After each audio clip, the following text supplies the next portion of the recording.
సంవత్సరాల తరబడి ఎన్ని మందులు వాడినా మీ మోకాల నొప్పులు తగ్గట్లేదా? ప్రాణ పెయిన్ క్లినిక్ లో అత్యాధునిక చికిత్స. నమస్తే రమగారు. నమస్తే జయ. రమగారు, పెళ్ళిలో ఉన్నటువంటి ఆ నాజుకుతనం పెళ్ళైనాక కొన్ని సంవత్సరాల తర్వాత కనిపించదు. ఆడవాళ్ళలో అయితే అసలు చాలా తక్కువగా ఉంటుంది. మగవారు కొంత మెయింటైన్ చేస్తే ఓకే. పెళ్ళయ్యి పిల్లలు పుట్టాక పెళ్ళిలో ఉన్నంత సౌందర్యం కనిపించకపోతుంది. దాన్ని ఎలా అంటే ఒకరినొకరు దెప్పిపొడుచుకోవటం, పెద్ద పెద్ద ఇష్యూలు చేసుకోవటం, సూటిపోటి మాటలు అనటం, కొన్ని ఫ్యామిలీస్లో అయితే ఇవి ఇష్యూలకి దారితీసి ఒకరినొకరు వదిలేసే స్థాయికి కూడా వెళ్ళిపోతూ ఉంటారు కొంతమంది. కానీ అది ఎలా కంటిన్యూ చేయలేకపోతాం కదా రమ్మగారు. ఈ ఆలోచనతోటి పనిచేయాలి జయ. నువ్వు ఇలా మంచి టాపిక్ తీసావు. దీని మీద నాకు ఒక భలే సరదా కథ గుర్తొస్తుంది. బాగుంటుంది కథ. ఒక ఊళ్ళోనట ఒక నిత్యానందం, ఓ చిదంబరం అని ఇద్దరున్నారు. నిత్యానందానికి కళ్ళు లేవు, చిదంబరానికి చెవులు లేవు. అతను చెమిటివాడు. వీళ్ళిద్దరూ ఏదో భిక్షాటం చేసి సంసారాలు పోషించుకునేవాళ్ళు. వీరికి పుట్టు చెముడు ఏం వినపడదు. అతను గుడ్డి.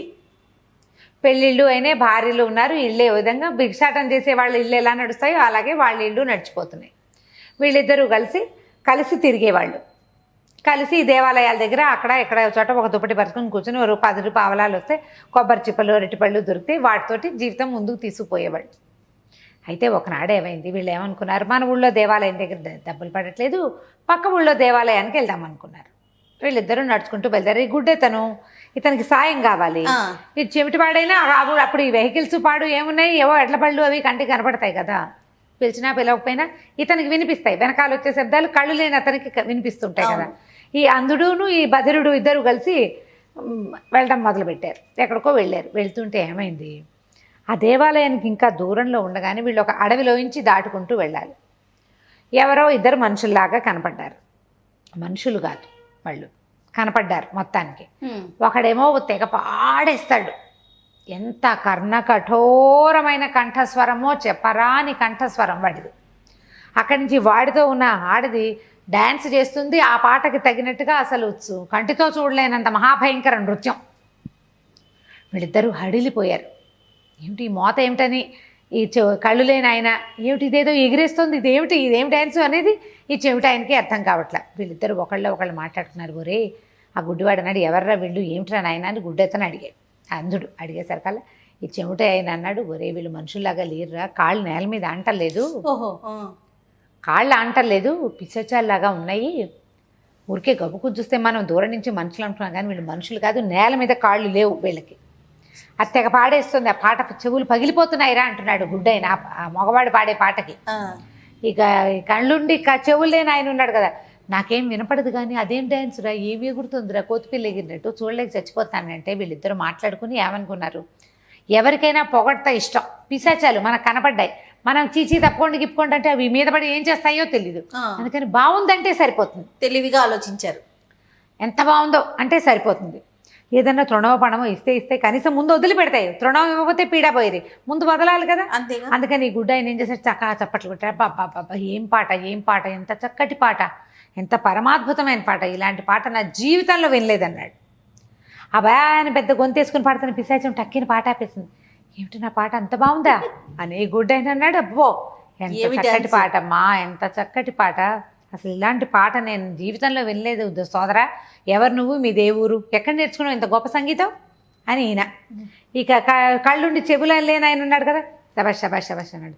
ఎంత బాగా డ్యాన్స్ చేస్తావమ్మా, నాట్య మయూరివి నువ్వు, నీలాంటి మయూరిని నా జీవితంలో చూడలేదన్నాడు. తిరుగులేదు అనేసరికల్లా బాగానే ఉంది. ఇవి 2 పిశాచాలు మొహాలు చూసుకున్నాయి. కానీ దానికి తట్టింది ఈ పిశాచానికి. ఏం నేను పాట పాడుతుంటే ఒకడే చప్పట్లు కొట్టి నా పాట బాగుందంటాడు, రెండో వాడికి నా పాట నచ్చలేదా, ఒకడే బాగుందన్నాడంటే రెండో వాడికి నచ్చలేదని కదా అని వాడికి ఆ పిశాచానికి డౌట్ వచ్చింది. మగ పిశాచానికి. ఆడపిశాచికి ఏం డౌట్ వచ్చింది, వీడు ఒకడే చప్పట్లు కడుతున్నాడు, వీడేమో పాట బాగుందంటాడు, అంటే నా ఆట నీకు నచ్చలేదా అని రెండోది అడిగింది. అడిగేసరికి వీళ్ళిద్దరు చెప్పుకున్నారు, ఏం చేస్తావమ్మా, పుట్టు గుడ్డి వాడు, పాపం వాడి కళ్ళు కనపడవు, అందుకని నీ డ్యాన్స్ని వాడు చూడలేదన్నాడు. చెప్పాడు తనే, నీ డ్యాన్స్ని నేను చూడలేను, వాడికేమో చెముడు, నా పక్కనున్న వాడికి సంగీతం వినపడదు, నేను సైగ చేస్తాను, వాడికి తట్టి ముందుకెళ్ళు వెనకెళ్ళు చెప్తాను, గట్టిగా చెప్పాలి, వాడికి మామూలు సౌండ్లు వినపడవు, అలవాటుగా నేను మాట్లాడతా కాబట్టి వాడికి తెలుస్తుంది అంతే అని చెప్పాడు. చెప్పేసరికల్లా పిశాచాలు రెండు మొహాలు చూసుకుని, అయ్యో పాపం నీకు చెవులు వినపడవు, నీకు కళ్ళు కనపడవా అంటే కనపడవన్నారు. అనేసరికి ఇలా రా నా దగ్గరికి రాని ఏం చేసింది, ఆ డ్యాన్స్ పిశాచం ఉఫ్ అని గాలి, ఒక చల్లటి మంచు లాంటి గాలిని వీడి కళ్ళ మీదకి వాడి చెవుల్లోకి ఊదింది. చిత్రంగా వీడికి కళ్ళు వచ్చేసాయి, వాడికి చెవులు వచ్చేసాయి. అతని కళ్ళు వచ్చేసినాయి. ఆ గుడ్డ అతనికి పాపం కళ్ళు తెరిచిపోయినా కనపడుతుంది. ఆ పిశాచం చేసే డ్యాన్స్ చూడలేక జుట్టు పీక్కుందామనిపించింది. ఈ చెవిట ఆయనకి ఇప్పటిదాకా ప్రపంచంలో ఏ విషయమూ బాగా వినపడదు, ఏదో ఒక్కొక్క మాట ఎప్పుడైనా కొంచెం తెలుస్తుంది. ఆ కర్ణ కఠోరమైన గార్ధవ స్వరంతో పాడే సంగీతాన్ని వినలేకపోయాడు. సరే ఎంతో బాగుంది, మళ్ళీ రేపొచ్చి కలుసుకుంటామన్నారు. అన్నాక ఇద్దరు ఇళ్ళకి బయలుదేరి వెళ్ళిపోయారు. ఈ గుడ్డ ఆయన తడువుకుంటూ ఊళ్ళోకి వెళ్ళటం అలవాటు. కళ్ళు తెరిచి చూస్తుంటే ఎటు వెళ్తున్నాం ఏం వెళ్తున్నాం ఏమీ తెలియటల్లా పాపం. కళ్ళు మూసుకొని నడవటం మొదలుపెట్టాడు. తన ఇంటికి చేరాడు. తలుపు కొట్టాడు. తన తలుపు తెలిసింది. తలుపు తీయంగానే ఒక ఆవిడ ఎదురొచ్చింది. పరమ కురూపి ఆవిడ. ఈయన నిర్ఘాంతపోయాడు. ఈ గుడ్డ అయినా ఇప్పుడు కళ్ళు వచ్చేసినాయి కదా, అమ్మ ఇక్కడ ఒక చింతామణి ఒక ఆవిడ ఉండాలి కదా, ఆవిడ ఏది అని అడిగాడు. నేనేనయ్యా చింతామణిని, మీ ఆవిడ్ని అన్నది. దాన్ని నీకేమిటి కనపడుతున్నానా నేను, నీ కళ్ళు ఎట్లా కనిపిస్తున్నాయి అని అడిగింది. ఈయనకి ఎంత బాధ వచ్చేసిందో, ఇదేంటి ఈ కురూపుతోట నేను ఇన్నాళ్ళ నుంచి కాపురం చేస్తున్నాను, అబ్బో దీని మొహం పగలు చూస్తే రాత్రి కళ్ళకు వచ్చేలాగా ఉందిగా, అబ్బో ఈ కురూపితో ఎలా బతకాలరా దేవుడు అనిపించింది. కళ్ళు మూసుకుంటే బాగానే ఉంది, తెరిస్తే చచ్చిపోతున్నాడు. కళ్ళు తెరిస్తే భార్య కనపడుతోంది. ఆమెమో పరమ కురూపి, చట్టి ముక్కు, మెల్లకన్ను, పళ్ళు ఎత్తు, గబగబా వంట చేసి పెట్టింది. మొత్తాన్ని నీ కళ్ళు వచ్చేసినాయి, మనం ఎంతో అదృష్టవంతులం, చక్కగా 4 పనులు చేసుకుని బతకచ్చని సంతోషించింది. ఇచ్చేమిటి ఆయన ఇంటికి వెళ్ళాడు. తలుపు కొట్టాడు. ఎవరితో వస్తున్నా అని మొగస్వరం వినపడింది. ఈయనేమనుకున్నాడు, ఎవరన్నా చుట్టాలు వచ్చారా మన ఇంటికి అని అనుకున్నాడు. మగవాడి గొంతు తెలుస్తోంది. తలుపు తీస్తే వాళ్ళ ఆవిడ నుంచుంది. ఎవరే వచ్చారు మన ఇంటికి అని అడిగాడు. ఎవరు రావటం ఏమిటి, నేనే అని. ఆనంగానే ఈయనకు తెలిసింది, పెళ్ళా మాట్లాడితేనే మగవాడు మాట్లాడినట్టు ఉంటుంది, ఇదేమిటి నీ గొంతు ఇలా ఉంటుందా అన్నాడు. ఆనంగానే ఆవిడ ఆశ్చర్యపోయింది. ఏమిటి నీకు వినపడుతోందా, ఎలా వినిపిస్తోంది నీకు అంటే ఓ పిశాచం వరం ఇచ్చింది. ఇక ఆ వెళ్ళాం ఎన్ని కబుర్లు చెప్పిందో మొగుడికి, పెళ్ళైనప్పటి నుంచి మాట్లాడేదామనుకున్న ప్రతి మాట ఇవాళ మాట్లాడేసింది. ఈయనకి చెవులు పీక్కుందామనిపించింది ఆ గొంతు వినలేక. మరి వినలేడు. ఇన్నాళ్ళు తెలియదు అసలు అమ్మాయి కంఠస్వరం అలా ఉంటుందని తెలియదు ఆయనకి.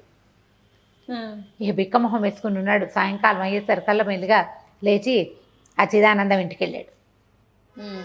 నిత్యానందం చిదానందం ఇద్దరు ఒకళ్ళ మొహాలు ఒకళ్ళు చూసుకున్నారు, చెప్పుకున్నారు. పోరి నాయన మా ఆవిడ గొంతేం గొంతురా, కర్ణ కఠోరంగా ఉంది, మొగ గొంతురా, అది మాట్లాడుతుంటే మొగాడే దాని నోట్లో దూరి మాట్లాడుతున్నట్టుగా ఉంది, నేను వినలేకపోతున్నాను రా అని వీడు. అయ్యో మా ఆవిడ ఎంత కురుపోరా, చూడలేక చచ్చాను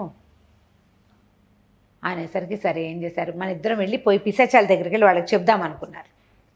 అక్కడికి వెళ్ళేసరికల్లా 2 పిశాచాలకి చెప్పినాయి, ఈ కన్నొద్దు ఈ చెవొద్దు అని చెప్పారు వీళ్ళు, మాకు ఇవ్వద్దు అనేసరికి ఆ పిశాచాలు 2 ఆశ్చర్యపోయినాయి. మరి ఇన్నాళ్ళు నీకు కళ్ళు లేవు, వీడికి చెవులు లేవు, మీతో కాపురం చేయలే వాళ్ళు? ఈ కళ్ళు లేని అతనితో కురూపైతే మాత్రం కళ్ళన్నా లేని వాడితోటి కాపురం చేసింది, ఎంత బాగా చూసుకుంది నేను.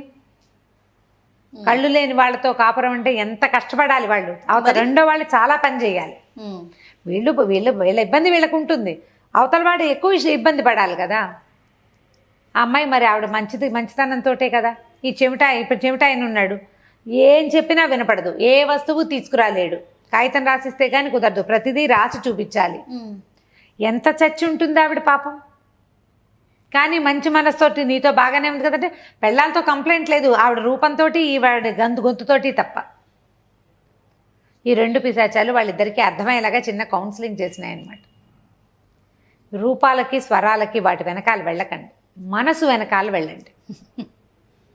ఆ మనసుతోటే వాళ్ళు ఇంతకాలం మీతో కాపురం చేశారు. మీకు భగవంతుడు ఇలాంటి అవకాశం ఒకటి వచ్చింది, అవకాశం పిశాచాల వల్ల. వీళ్ళల్లో అవయవ లోపం ఉంది, అది సరి అయ్యేసరికి ఎదుటి వారిలో నుంచి లోపాలు వెతుకుతారు. ఎవరైనా అంతే కదా. ఇద్దరు మళ్ళీ బుద్ధి తెచ్చుకుని ఇంటికి వెళ్ళిపోయారు. కాస్త కాళ్ళు చెవి వినపడ్డము, కన్ను కనపడ్డం వచ్చింది కాబట్టి ఏదో కష్టపడి పని చేసుకుని భార్యలతోటి సుఖంగా ఉన్నారు. పిశాచాలు చేసాయి, ఆడే పిశాచం పాడే పిశాచం 2 కలిసి వీళ్ళిద్దరిని సరిచేసినాయి. ప్రతిసారి మన జీవితంలో ఎవరొచ్చి మనని సరిచేస్తారు? పిశాచాల కాలం కాదు కదా. దేవుడు రాడు, దయ్యము రాదు. ఖచ్చితంగా మనని మనం సరి చేసుకోవాలి కదా. మనతో పాటు ఉన్న మన కంపానియన్ని చిన్న బుచ్చితే మన జీవితం ఎలా వెళ్తుంది? ఒక చక్రంతో బండి నడుస్తుందా ఎక్కడైనా? నడవదు కదా. చాణక్యుడు అంత వాడు చెప్పాడు, ఒక చక్రంతో బండి నడవదు. బండి నడవాలంటే 2 చక్రాలు ఉండాలి, కావాల్సింది. కావాలి కదా. ఈ 2వ చక్రానికి దానికి ఆ ఇరుసు మధ్యలో పుల్లలు ఉంటాయి, పుల్లలన్నీ నువ్వు విరగొట్టేస్తే అది ఎట్లా నడుస్తుంది నీతో పాటు? చక్రమే ఉంటుంది. అంతే అంతే. యాంత్రికంగా వాళ్ళు మీతోటి ఉంటారు. వాళ్ళని సంతోషంగా ఉంచుకోవాలంటే, వాళ్ళు మనము సమానమైన నడక నడవాలంటే వాళ్ళని చిన్నబుచ్చకూడదు. ఇప్పుడు ఏదైనా వంట రాదు, నేర్చుకోగలరు. అదే అవయవలోపము లేకపోతే సౌందర్యం లేకపోవటము, లావైపోవటమో బకచిక్కిపోవటమో ఏదో ఉంటే దాన్ని ఎట్లా సరి చేసుకోగలుగుతారు? ఏదో కష్టపడతారు, కానీ ఎంత మటుకు మార్చుకోగలరు జయ? అసలు లావుగా ఉంటే సన్నబడగలుగుతారు, కొంత ట్రై చేస్తారు. మళ్ళీ బక్కటి వాళ్ళు ఏవో అవి ఇవి తిని ఒక్క రవ నున్నగా అవ్వగలుగుతారు. అంతేగాని ముక్కు మూతి కన్ను చెవి వాటిని మార్చుకోగలమా? మన వల్ల అవుతుందా? మరి ఒకవేళ మార్చినా మనం అనుకున్నట్టుగా మారుతుందా? అది పుట్టుకరీత్యా వచ్చిన ఎలా మార్చుకోగలుగుతాం? ఎలా మారుతాయి? జుట్టు లేదు, పలసగా ఉంది, లేకపోతే జడ పొడుగ్గా లేదని సరే మార్చుకుంటాం, ఏదో చేసుకొని మార్చుకోగలుగుతాం. ఎన్ని రోజులు ఉంటుంది అది? ఎన్నాళ్ళు ఉంటుంది? వయసు పెరిగే కొద్ది మార్పు రాదు, మార్పు వస్తుంది కదా. కాబట్టి వ్యక్తులని చూడాలి, చర్మంపై రంగు కాదు, తోలు కింద ఉన్న మనసును చూడాలి.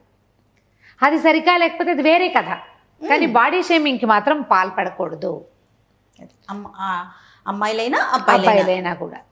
మీరు వివాహం చేసుకుని కొంతకాలం కలిసి ఉన్న తర్వాత జీవిత రథాన్ని అదే విధంగా ముందుకు తీసుకెళ్లే ప్రయత్నం చేయాలి. కానీ ఈ ఒకళ్ళనొకళ్ళు అనుకుని ఎవరి ముందైనా చిన్నబుచ్చుకుని ఆ లోపల ఘాసిగా నొప్పి కలిగించేలాంటి మాటలు మానేస్తే జీవితం బాగుంటుంది.